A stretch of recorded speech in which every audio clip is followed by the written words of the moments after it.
Rugby's global talent shuffle, De Lutiis, Moerat, and Benson making waves. The professional rugby landscape is undergoing a fascinating shift as clubs and national teams vie for talent in an increasingly globalized marketplace. Recent developments have highlighted the growing trend of players being targeted by multiple unions and clubs, often leveraging dual eligibility to navigate career opportunities. This week, 3 high-profile cases have dominated discussions: Massimo De Lutiis potentially switching to Ireland, Salmaan Moerat reportedly considering a move to France's top 14, and Jamie Benson being courted by 2 Irish United Rugby Championship (URC) clubs. Each case illuminates the complex interplay between player ambition, national team needs, and club strategies. De Lutiis to Ireland, a bold approach. Massimo De Lutiis, the 22-year-old Australian tighthead prop, has recently emerged as a subject of intense international speculation. Despite his youth, De Lutiis has already attracted attention on multiple fronts due to his impressive skill set, rugby intelligence, and versatility in the front row. The prop's recent trajectory has seen him represent the junior Wallabies at the 2023 World Rugby Junior Championship in South Africa, face off against Ireland in that tournament, and then feature for Australia A in November 2025. Earlier this year, he was called up to the 40-strong senior Wallabies squad, signaling his growing importance in Australian rugby circles. However, reports have now emerged that De Lutiis is Irish qualified through his ancestry, opening the door for a potential move to Ireland. Sources suggest that the Irish Rugby Football Union, IRFU, has made an approach to secure his services, with the promise of him featuring for an as-yet undisclosed province while positioning him as a potential addition to Andy Farrell's Ireland squad. This move, if it comes to fruition, would present a complicated scenario for Australian rugby. Les Kiss, De Lutiis' current coach at the Reds, is poised to succeed Joe Schmidt as Wallabies head coach after the opening 3 home matches of the New Nations Championship in July. Losing a young prop of De Lutiis' caliber before Kiss officially takes over would represent a significant blow, both in terms of squad depth and future planning. The story has garnered attention beyond Australia, with SA Rugby high-performance general manager Dave Wessels commenting on the situation via X, formerly Twitter. Wessels compared the approach to exporting talent in rugby to FIFA's football model, highlighting a perceived lack of compensation for countries that invest in developing players.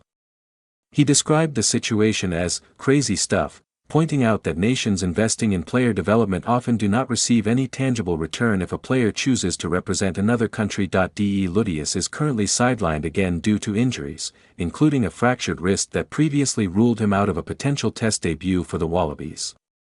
This latest setback means he has yet to feature in the 2026 Super Rugby campaign for the Reds. Regardless, his eligibility for Ireland and potential switch makes him a highly attractive target in a market where tighthead props are increasingly scarce. Moerat eyes top 14, La Rochelle ambitions. Meanwhile, in Europe, Salmaan Moerat, the 28-year-old South African second row, is reportedly weighing up an offer to join La Rochelle in the French top 14. This move would represent a significant step in Ronan O'Gara's revamp of the 2-time Champions Cup winning side. Moerat, a player with 11 Springbok caps, has also experienced leadership responsibility, having skippered South Africa for a July 2024 match against Portugal. His experience and ability to lead in the lineout make him a highly sought-after asset in the European game. The player has been sidelined since a January toe operation but is expected to return before the conclusion of the United Rugby Championship season. According to reports from South African media outlet Rapport, the transfer deal to La Rochelle is largely agreed upon, with only a few final details pending on the Stormers' side that if completed, the move would mark another high-profile South African export making the leap to European rugby, joining other recent recruits such as Brive prop Nathan Fraisnon, Colomiers lock Thomas Adelaide, Saracens back rower Theo McFarland, and Edinburgh fly half Ben Healy. Moerat's addition would bolster La Rochelle's pack depth and bring international experience to the forward unit. This trend reflects O'Gara's strategy of blending domestic talent with high-quality international imports, particularly in positions that are critical for European competition. For Moerat, the move represents an opportunity to compete at the top level of European rugby, secure financial rewards, and experience a new rugby culture, all while enhancing his professional portfolio. Jamie Benson and the Prem to URC shift. The third player making headlines is Jamie Benson, the 23-year-old former Ireland hooker and ex-England U20s international. Benson has attracted attention from Munster and Ulster, two of Ireland's leading URC sides, despite being a key performer for Harlequins in the English Premiership. Having made 38 appearances for London club Harlequins, Benson has shown versatility, operating effectively across the backline, including as a starting fullback in their recent league win over Bristol at Principality Stadium. Former Ireland hooker and current pundit Bernard Jackman highlighted the interest during a recent episode of Rugby Weekly Extra on the 42, suggesting that Benson faces a pivotal career choice: remain in England's system or move to Ireland, potentially opening the door for international honours. This situation exemplifies the challenges and opportunities that come with dual eligibility and professional mobility in rugby. Players like Benson are increasingly being courted not only by clubs but also by unions seeking to secure talent before it is capped by another country. For clubs like Munster and Ulster, signing such players strengthens squad depth and injects proven Premiership experience, providing a competitive edge in both domestic and European competitions. Broader implications of player mobility: the cases of De Lutiis, Moerat, and Benson underscore a broader trend in professional rugby: the globalization of talent. With dual eligibility rules and increasingly aggressive recruitment strategies, unions and clubs are competing across borders to secure players capable of influencing matches at both club and international levels. For countries like Ireland, which have a smaller pool of domestically developed tighthead props and versatile backs, leveraging ancestry rules is a strategic move to bolster their squad depth without relying solely on domestic production. For France's top 14 sides, recruiting proven international talent such as Moerat enhances both the competitive quality of their league and the performance of clubs in European competitions. Conversely, exporting nations face challenges.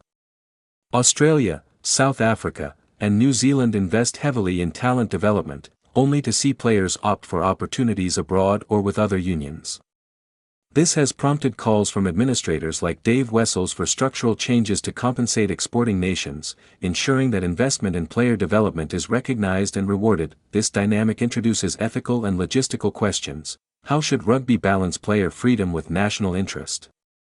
How can clubs and unions safeguard investment in developing players?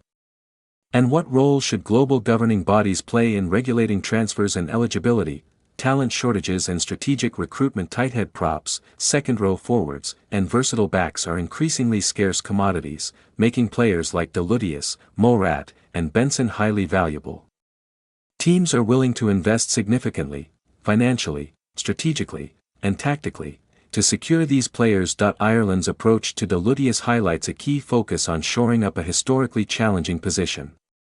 Similarly, O'Gara's recruitment strategy at La Rochelle and interest in Benson by Munster and Ulster illustrates the premium placed on experience, adaptability, and international pedigree, career decisions and player agency for the players themselves. These situations represent critical career junctures. De Lutiis must weigh potential Wallabies honours against the immediate opportunity to play for Ireland. Moerat is evaluating the benefits of European exposure versus continued success in South Africa, while Benson faces a similar choice between the English Premiership and Irish URC clubs. These decisions involve multiple factors: playing time, securing consistent first-team appearances to advance development. Financial security: European clubs often provide lucrative contracts compared to Southern Hemisphere sides. International prospects: aligning club choices with national eligibility and ambitions. Lifestyle and personal development: experiencing new cultures and rugby environments.